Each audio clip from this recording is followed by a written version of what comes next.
सोने की दुनिया होगी, देवता होंगे लोग। सोने की दुनिया होगी, देवता होंगे लोग। सुख अपार होंगे, खाने को 56 भोग। सुख अपार होंगे, खाने को 56 भोग। सोने की दुनिया होगी।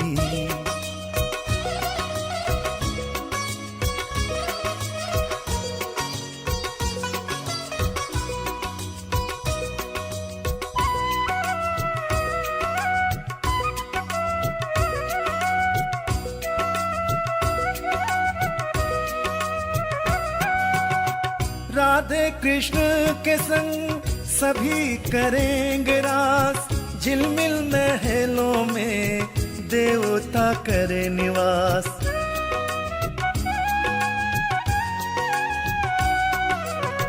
राधे कृष्ण के संग सभी करेंगे रास। झिलमिल महलों में देवता करे निवास। देवता करे निवास। आठों प्रहर उत्सव ऐसा बनेगा योग। सुख अपार होंगे, खाने को 56 भोग। सोने की दुनिया होगी।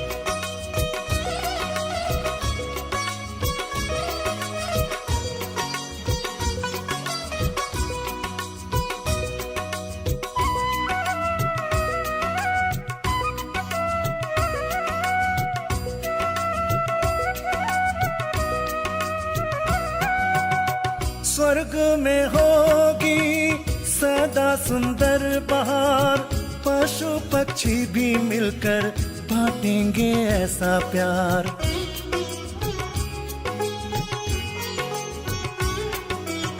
स्वर्ग में होगी सदा सुंदर बहार।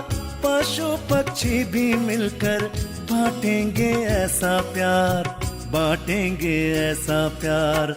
लंबी आयु जीने को प्रकृति करे सहयोग। सुख अपार होंगे, खाने को 56 भोग। सोने की दुनिया होगी, देवता होंगे लोग। सोने की दुनिया होगी, देवता होंगे लोग। सुख अपार होंगे, खाने को 56 भोग। सुख अपार होंगे, खाने को 56 भोग। सोने की दुनिया होगी, देवता होंगे लोग। सोने की दुनिया होगी, देवता होंगे लोग। सोने की दुनिया होगी, देवता होंगे लोग। सोने की दुनिया होगी। ओम शांति। शिव बाबा इस सृष्टि पर आकर माता पिता बंधु सखा शिक्षक साजन सतगुरु हर संबंध का सुख हम आत्माओं को देते हैं। और हर संबंध के साथ बाबा का एक बहुत ही गहरा फर्ज हम बच्चों के प्रति और साथ ही हम बच्चों का बाबा के प्रति अपने आप ही बन जाता है। क्योंकि संबंध बनाना आसान है, संबंध निभाना, फर्ज अदाई करना, उसमें समय भी लग जाता है और उसमें ही बार बार संशय भी आता है। बाबा तो अपना फर्ज पूरे दिल से शिद्दत के साथ हम बच्चों से निभाते हैं, लेकिन हम बच्चे क्या अपनी फर्ज अदाई पूरी तरह निभाते हैं? क्योंकि जब तक संबंध के अंदर फर्ज याद नहीं है, अपना कार्य निभाया नहीं है, तब तक बाबा से उतना प्यार, उतनी शक्ति, उतना सुख, उतना आनंद मिलते हुए भी हम उसको स्वीकार नहीं कर पाएंगे। तो बाबा से सर्व प्राप्तियों का अनुभव करने का आधार है हम बाबा के साथ पूर्ण रीति अपना हर संबंध और हर संबंध का फर्ज अदा करें। आज की मुरली हमें बता रही है कि बाबा का फर्ज क्या है और हम बच्चों का फर्ज बाबा के प्रति क्या है। सुनते हैं बाबा की मधुर महावाक्य। आज है 11 तारीख 11 दिसंबर 2024। मीठे बच्चे, बाप का मददगार बन इस आयरन एज्ड पहाड़ को गोल्डन एज्ड बनाना है। पुरुषार्थ कर नई दुनिया के लिए फर्स्ट क्लास सीट रिजर्व करानी है।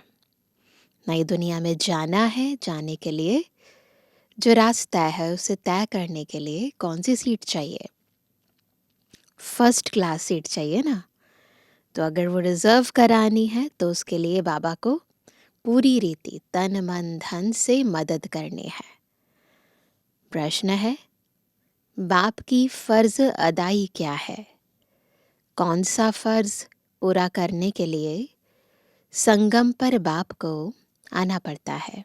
पिता है तो पिता का फर्ज बहुत बड़ा होता है। संसार में सब संबंध एक तरफ, पिता का संबंध एक तरफ, क्योंकि उसी संबंध के आधार पर हमारा पूरा जीवन चलता है। बच्चा चाहे कितना भी बड़ा हो जाए, जब तक बाप का नाम साथ नहीं है तब तक दुनिया में कोई भी कार्य करना संभव नहीं है। आधार कार्ड में भी पिता का नाम तो लिखा है ना। इसीलिए बाबा बता रहे हैं कि बाबा का फर्ज क्या है। उत्तर है, बीमार और दुखी बच्चों को सुखी बनाना, माया के फंदे से निकाल घनेरे सुख देना। यह बाप की फर्ज अदाई है जो संगम पर ही बाप पूरी करते हैं। बाबा कहते, मैं आया हूँ तुम सबका मर्ज मिटाने, हमारे सारे दुख दर्द बीमारियां मिटाने, सब पर कृपा करने। अब पुरुषार्थ कर 21 जन्मों के लिए अपनी ऊंची तकदीर बना लो। तो बाबा तो हमें बिल्कुल परिवर्तन करने आए हैं। हम मेहनत करना चाहते हैं, क्योंकि जब तक हम हिम्मत का कदम नहीं उठाएंगे तब तक बाबा की मदद भी हमें मिलते हुए भी हम उसका फ़ायदा नहीं उठा पाएंगे। गीत है, भोलेनाथ से निराला कोई और नहीं।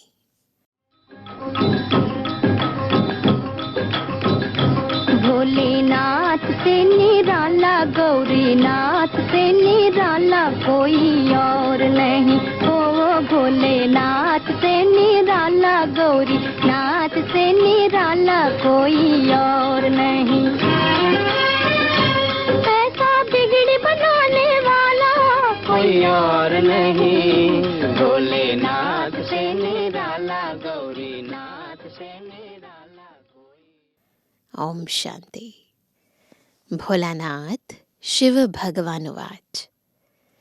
ब्रह्मा मुख कमल से बाप कहते हैं, यह वैरायटी भिन्न भिन्न धर्मों का मनुष्य सृष्टि झाड़ है ना।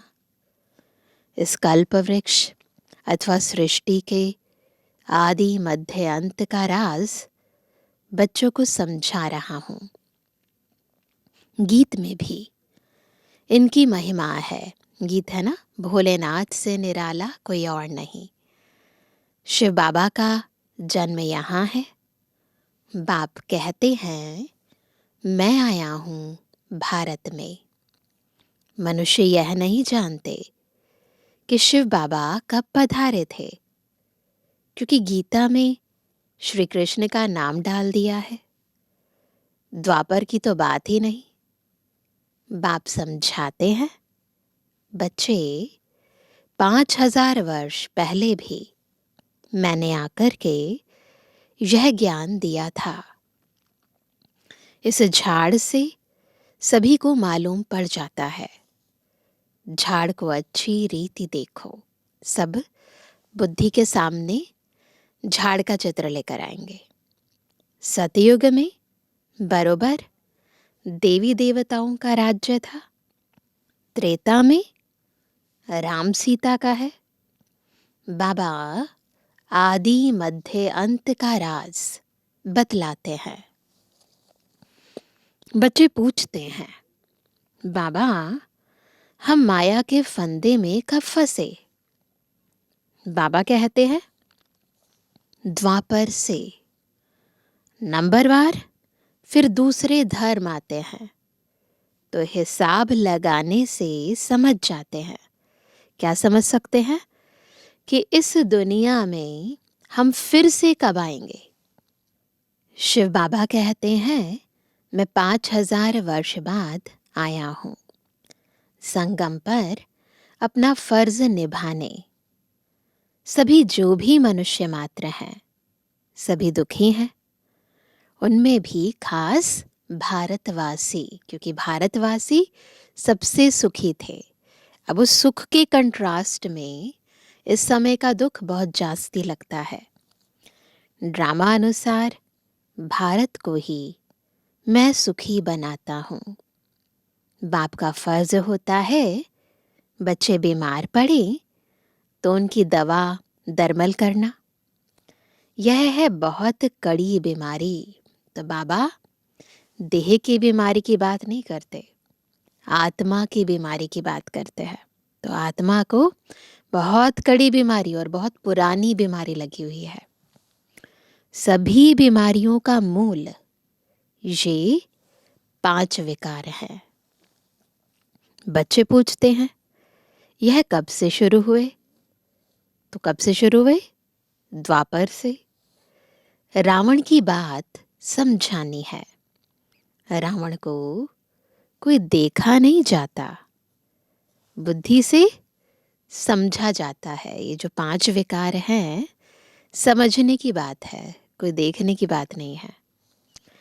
बाप को भी बुद्धि से जाना जाता है। आत्मा मन बुद्धि सहित है। आत्मा जानती है कि हमारा बाप परमात्मा है, देखा नहीं है पर बुद्धि से जानती है। दुख सुख लेप छेप में आत्मा आती है।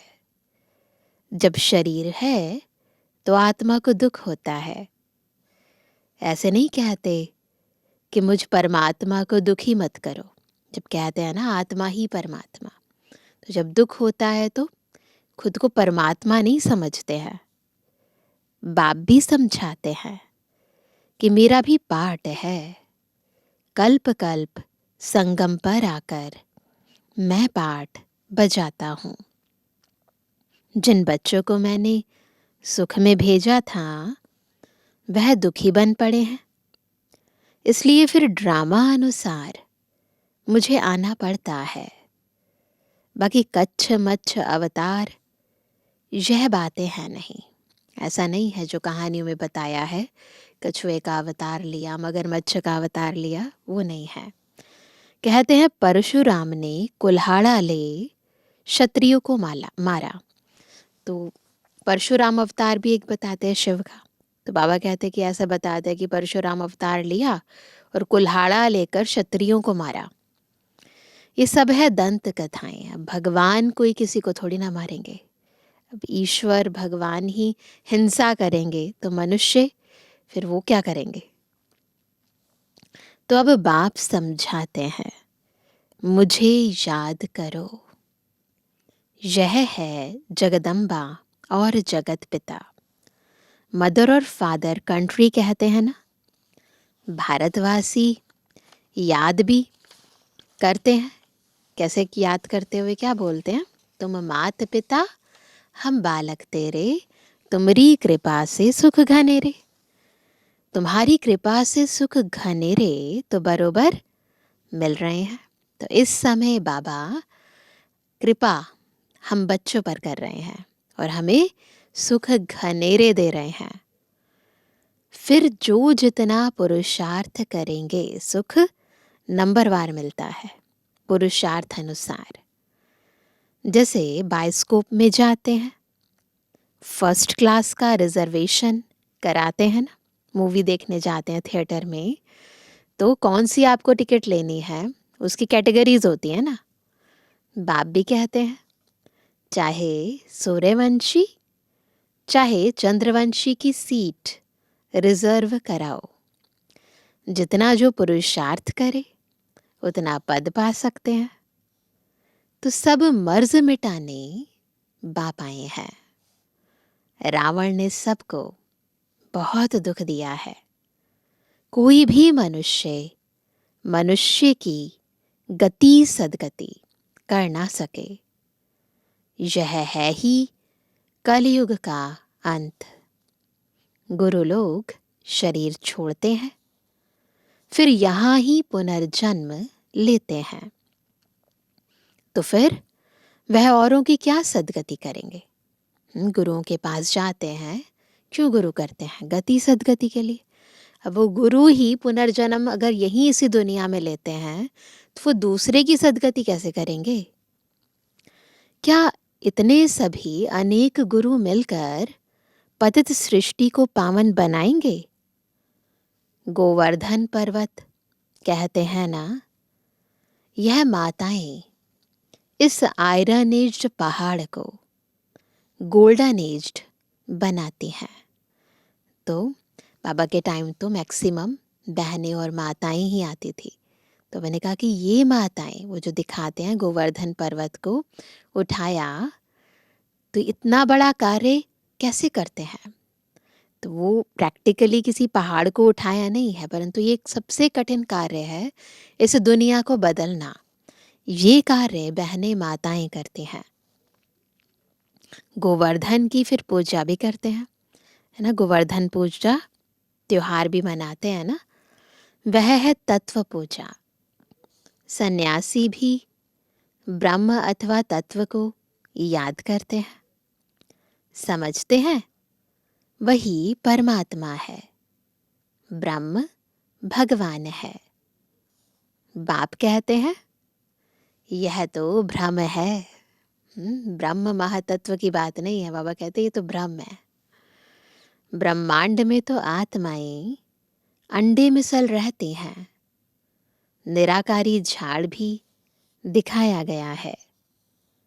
हर एक का अपना अपना सेक्शन है। इस झाड़ का फाउंडेशन है भारत का सूर्यवंशी चंद्रवंशी घराना। देखा है ना झाड़ का चित्र? तो झाड़ के फाउंडेशन में क्या है? सूर्यवंशी चंद्रवंशी घराना। फिर क्या होता है? घराना खत्म, उसके बाद वृद्धि, फिर वृद्धि होनी है, फिर वृद्धि होती है। मुख्य है 4 धर्म। तो एक तो आदि सनातन देवी देवता धर्म, फिर 3 टालियां निकलती हैं। तो हिसाब करना चाहिए कौन कौन से धर्म कब आते हैं। जैसे गुरु नानक 500 वर्ष पहले आए। ऐसे तो नहीं सिख लोग कोई 84 जन्म का पाठ बजाते हैं, नहीं। बाप कहते हैं 84 जन्म सिर्फ तुम ऑलराउंडर ब्राह्मणों के हैं। बाबा ने समझाया है कि तुम्हारा ही ऑलराउंड पार्ट है। ब्राह्मण, देवता, क्षत्रिय, वैश्य, शूद्र, तुम बनते हो पूरा ऑलराउंड पार्ट। जो पहले देवी देवता बनते हैं वही सारा चक्र लगाते हैं। बाप कहते हैं तुमने वेद शास्त्र तो बहुत सुने, अभी यह सुनो और जज करो कि शास्त्र राइट है या गुरु लोग राइट हैं, या जो बाप सुनाते हैं वह राइट है। जज कर सकते हैं ना। बाप तो कहते ही हैं ट्रुथ, मैं सच बतलाता हूँ, जिससे सतयुग बन जाता है। बाबा जो हमें सत्य ज्ञान देते हैं, ये ज्ञान ही आधार है सतयुग के आने का। और द्वापर से लेकर तुम झूठ सुनते आए हो, तो उससे नर्क बन पड़ा है। झूठ, सबसे पहला झूठ क्या बोला? हम कौन है? देह हैं। अब इस झूठ ने कई गलतियां कराई। तो बाबा ने जैसे कहा कि उस झूठ के कारण दुनिया नर्क बन गई। अब बाबा जो सत्य बताते हैं इसके आधार से दुनिया स्वर्ग बन जाती है, सतयुग बन जाता है। बाप कहते हैं मैं तुम्हारा गुलाम हूं। भक्ति मार्ग में तुम गाते आए हो मैं गुलाम तेरा। अभी मैं तुम बच्चों की सेवा में आया हूं। बाप को निराकारी, निरहंकारी गाया जाता है। परमात्मा की जब महिमा करते हैं तो कहते हैं ना, निराकारी निरहंकारी। तो बाप कहते हैं मेरा फर्ज है तुम बच्चों को सदा सुखी बनाना।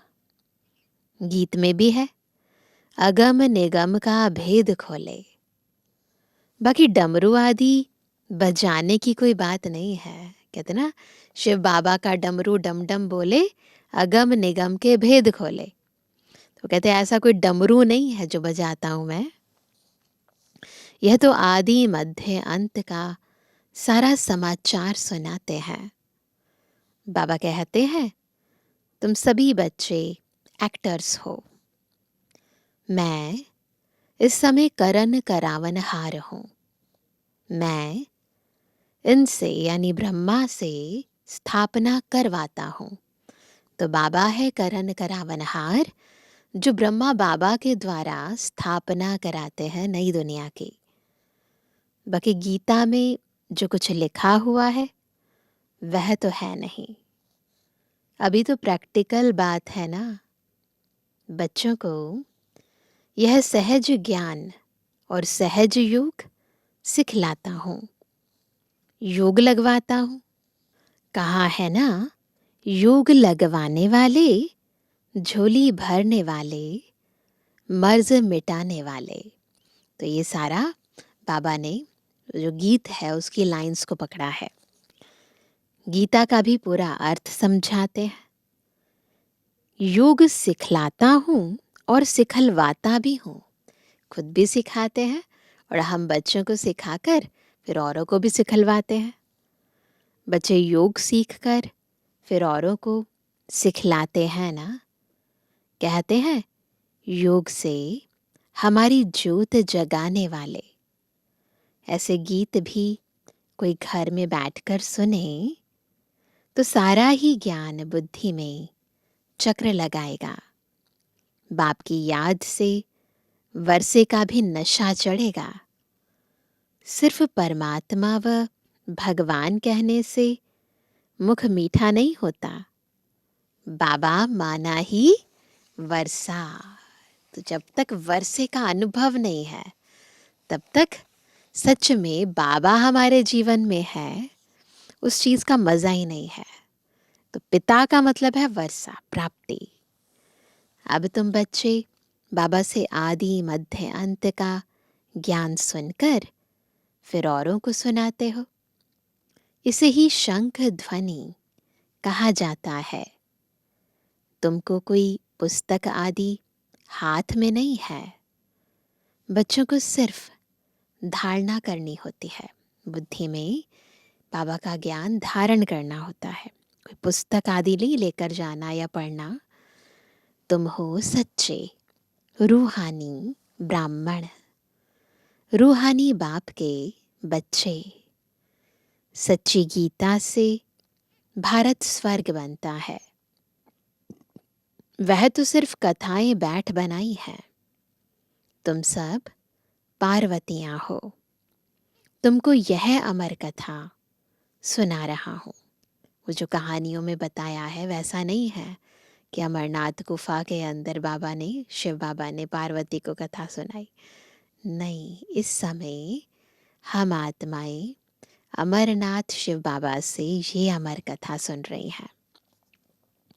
तुम सब द्रौपदियां हो। पार्वतियां भी हैं तो द्रौपदियां भी हैं। वहाँ कोई नंगन होते नहीं।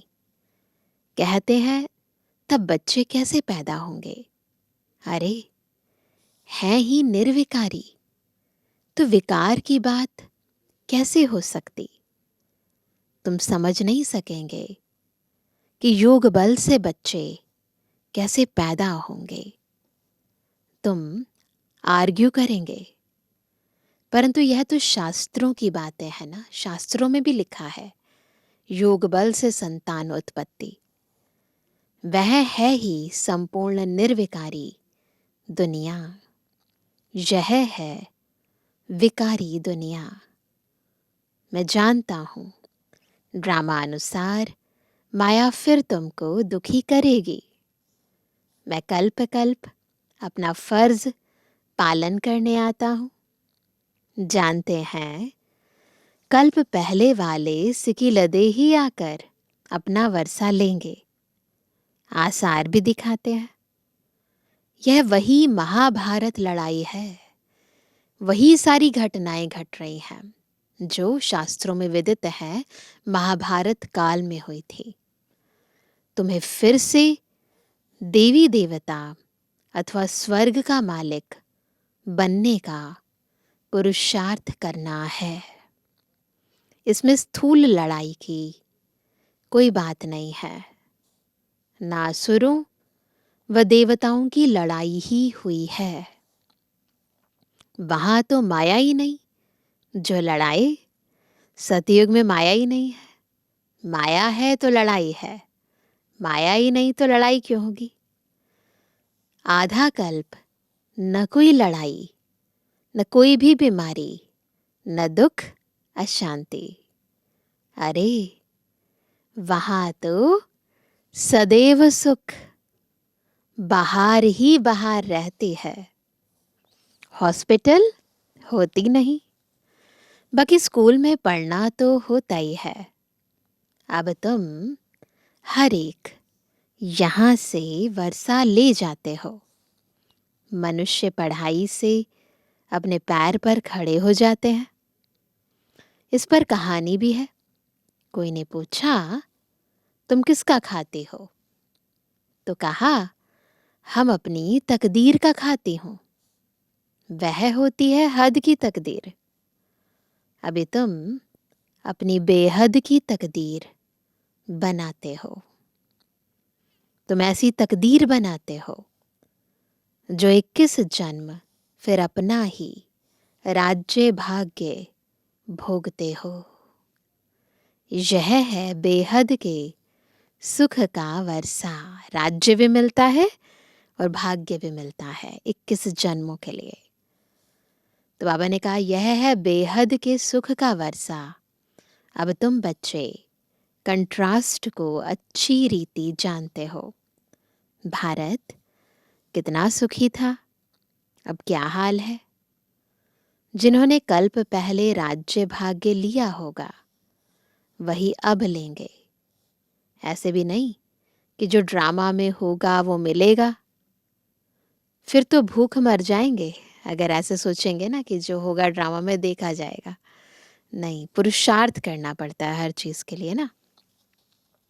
यह ड्रामा का राज पूरा समझना है। शास्त्रों में कोई ने कितनी आयु, कोई ने कितनी लिख दी है। अनेक मत मतांतर हैं। फिर कोई कहते हैं हम तो सदा सुखी हैं ही। अरे तुम कभी बीमार नहीं होते हो? वह तो कहते हैं रोग आदि तो शरीर को होता है, आत्मा निर्लेप है। अरे चोट आदि लगती है तो दुख आत्मा को होता है ना। यह बड़ी समझने की बातें हैं, क्योंकि दुख सुख का अनुभव ये आत्मा को होता है। तो आत्मा को निर्लेप नहीं कहेंगे। आत्मा ही अपने कर्मों अनुसार दुख और सुख भोगती है। यह स्कूल है, एक ही टीचर पढ़ाते हैं। नॉलेज एक ही है, एम ऑब्जेक्ट एक ही है, नर से नारायण बनने की। जो नापास होंगे वह चंद्रवंशी में चले जाएंगे। जब देवताएं थे तो क्षत्रिय नहीं, जब क्षत्रिय थे तो वैश्य नहीं, जब वैश्य थे तो शूद्र नहीं। यह सब समझने की बातें हैं। तो ये सृष्टि चक्र एज इट इज रिपीट होता रहता है और आत्माएं अलग अलग स्टेजेस से होकर गुजरती हैं। देवताएं, फिर क्षत्रिय, फिर वैश्य, फिर शूद्र और फिर संगम पर ब्राह्मण। तो जब एक स्टेज पर है आत्मा तो दूसरी स्टेज नहीं है। ये समझने की बातें हैं, माताओं के लिए भी अति सहज है। एक ही इम्तिहान है। ऐसे भी मत समझो कि देरी से आने वाले कैसे पढ़ेंगे। लेकिन अभी तो नए तीखे जा रहे हैं, प्रैक्टिकल में है।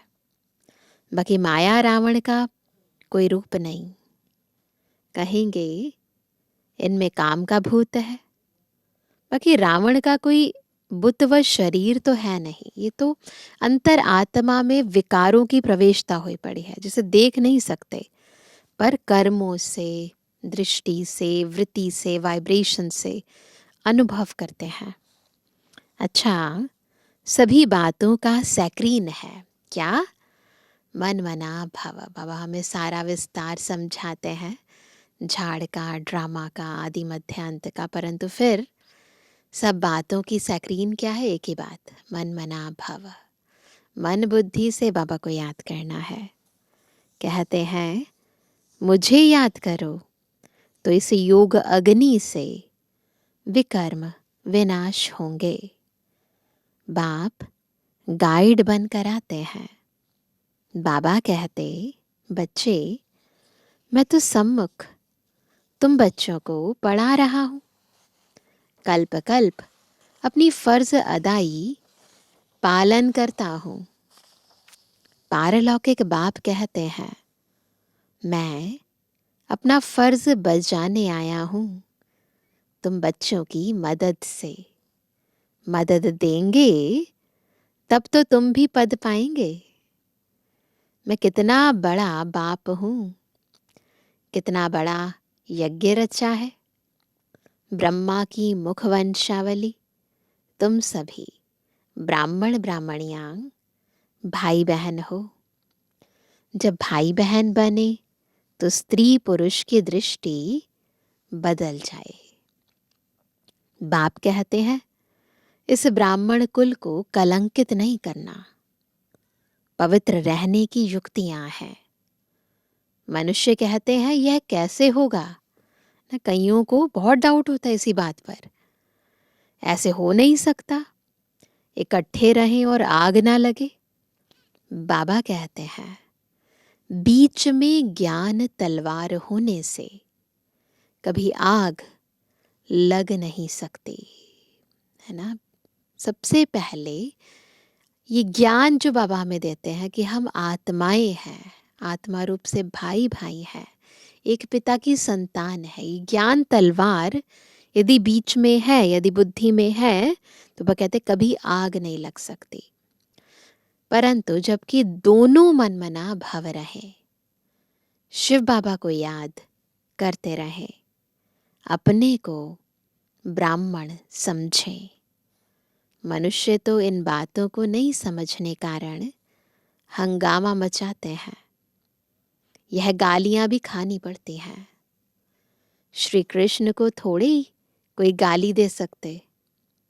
श्री कृष्ण ऐसे आ जाए तो विलायत आदि से एकदम एरोप्लेन में भाग आए, भीड़ मच जाए, भारत में पता नहीं क्या हो जाए। अच्छा, आज भोग है, यह है पियर घर और वह है ससुर घर। संगम पर मुलाकात होती है ब्राह्मणों की और देवताओं की।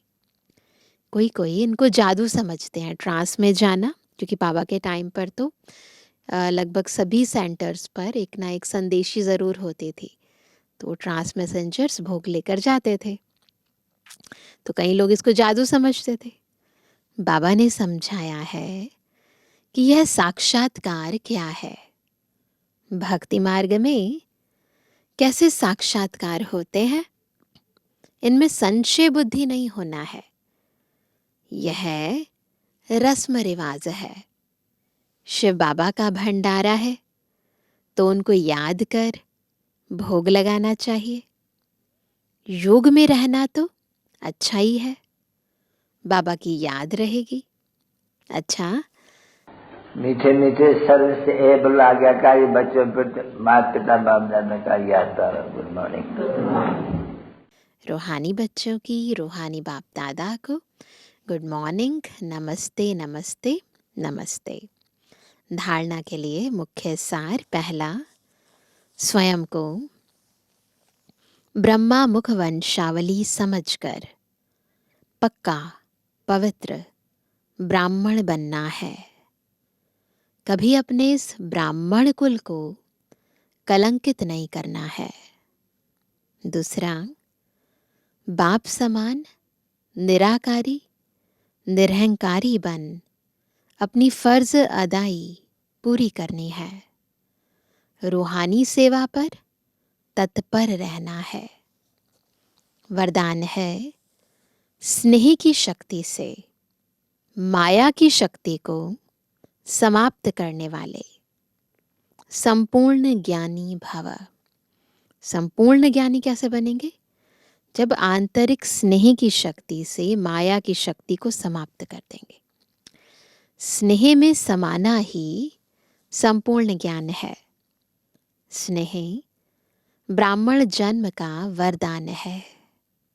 संगम युग पर स्नेह का सागर स्नेह के हीरे मोतियों की थालियां भरकर दे रहे हैं। तो स्नेह में संपन्न बनो। बाबा दे रहे हैं, खुद को संपन्न बनाओ। स्नेह की शक्ति से परिस्थिति रूपी पहाड़ परिवर्तन हो पानी समान हल्का बन जाएगा। माया का कैसा भी विकराल रूप व रॉयल रूप सामना करे तो सेकंड में स्नेह के सागर में समा जाओ। तो स्नेह की शक्ति से माया की शक्ति समाप्त हो जाएगी। बस एक ही काम करो, कुछ भी परिस्थिति आए बाबा के प्यार में, बाबा की याद में समा जाओ, अपने आप परिस्थिति चली जाएगी। स्लोगन है, तन मन धन मन वाणी और कर्म से बाप के कर्तव्य में सदा सहयोगी ही योगी है। तन से, मन से, धन से, मन वाणी और कर्म से सदा बाबा का सहयोगी बनना है।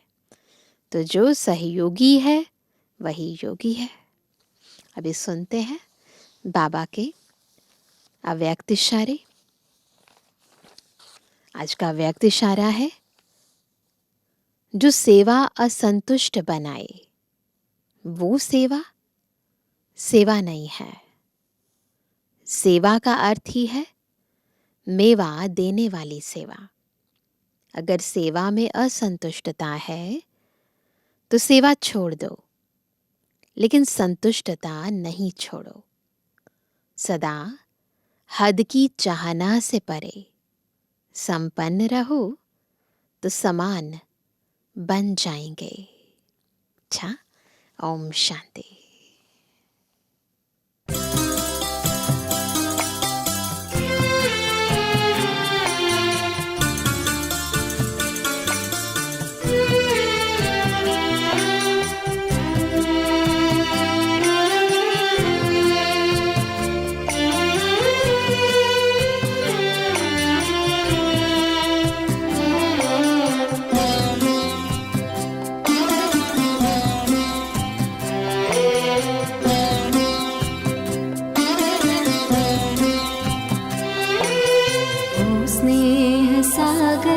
तेरे स्नेह में हम नैनों को अपने भिगोए।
तो दोहरा रहे हो एहसास के इस समंदर में हम तो जैसे कि मन को डुबोए हुए ओस ने